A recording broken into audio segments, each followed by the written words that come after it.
All right, so to recap what we learned about John Locke and Baron de Montesquieu and the ideas that came out of the Enlightenment, we're going to do our post notes review.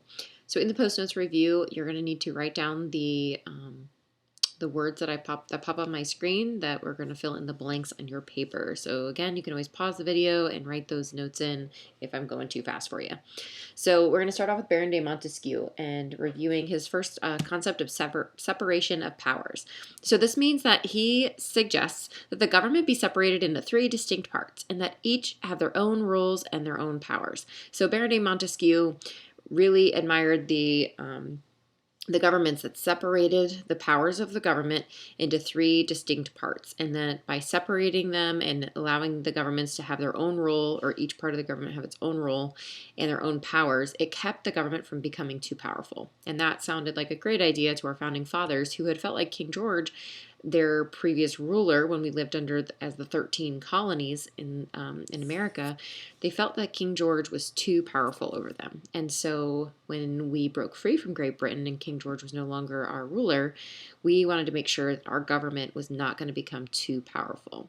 The founding fathers decided to use Montesquieu's idea to separate the powers for each branch. So we have the legislative branch, we have our executive branch, and then the judicial branch. And that is a much better idea than having all the powers of the government in one place, because that would be a bad idea. So this right here, it says separate powers for each branch. That is something you're going to want to write in your notes. All right, so as we look at Montesquieu's idea of separation of powers, I like to think about it as thinking of, instead of saying Montesquieu, we say Manta Squirrel. And it's just a fun thing to say, but also it's a fun, easy way to remember that Manta Squirrel is the one who came up with three separate branches of government. Because why? Squirrels live in trees, and trees have branches, and we have three branches of the government. So we think of squirrels because of Manta Squirrel. So most of the year, we'll probably call him Manta Squirrel.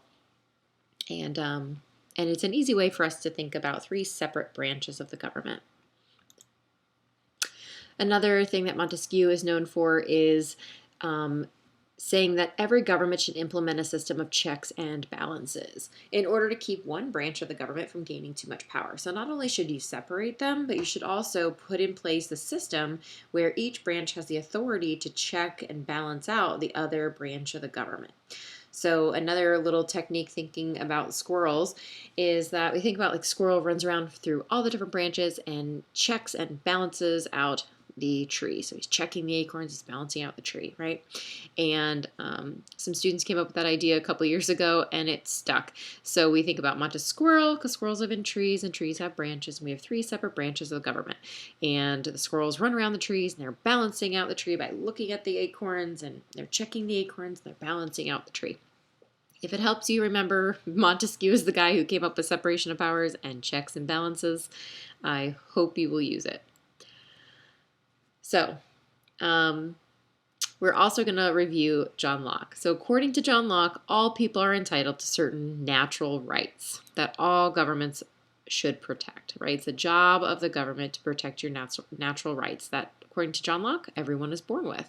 So some of those main ideas that we learned about John Locke is that he is known as the rights guy. So write that in your notes, rights guy.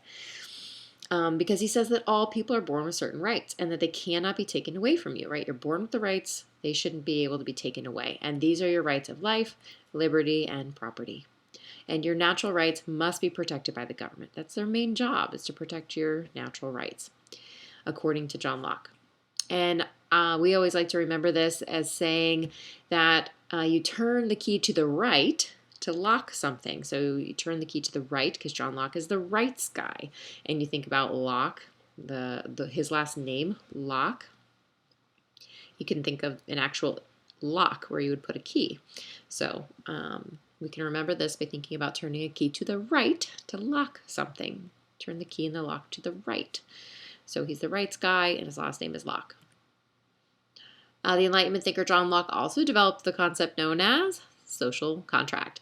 And this is it's represented by the image below. I think about this lock. You can think of it as a handshake like I mentioned in the other video, or you can think about a lock that you're locking together the people and the government into an agreement, right? The people and the government are in an agreement.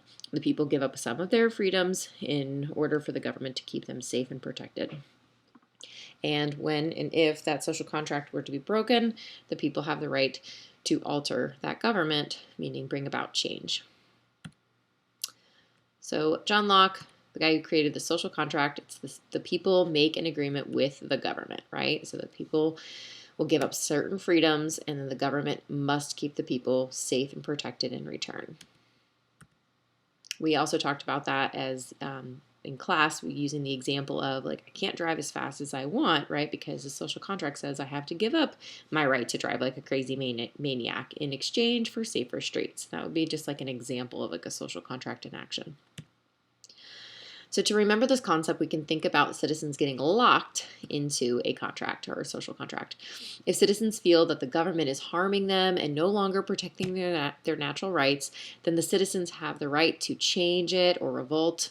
They have the right to get rid of it. This is according to John Locke. John Locke also influenced the writing of the Declaration of Independence, right? Because throughout the Declaration of Independence, there are lots of different quotes that talk about our natural rights and also the social contract. So Thomas Jefferson, the man who penned the Declaration of Independence, definitely was inspired by John Locke, for sure.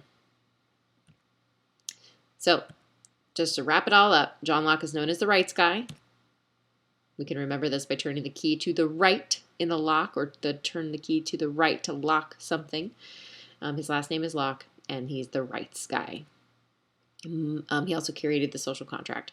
And then Montesquieu, you've got those three branches of the government. Manta Squirrel, squirrels live in trees, trees have branches. We have three branches of government. That is inspired by Montesquieu's three separate branches, separation of powers, and also checks and balances. The squirrel runs around and is checking the acorns, he's balancing out the tree. So if any of these little mnemonic devices, these little memory tips help you remember this information and what these men inspired our founding fathers to do and to implement in our government, please use these mnemonic devices to help you as well.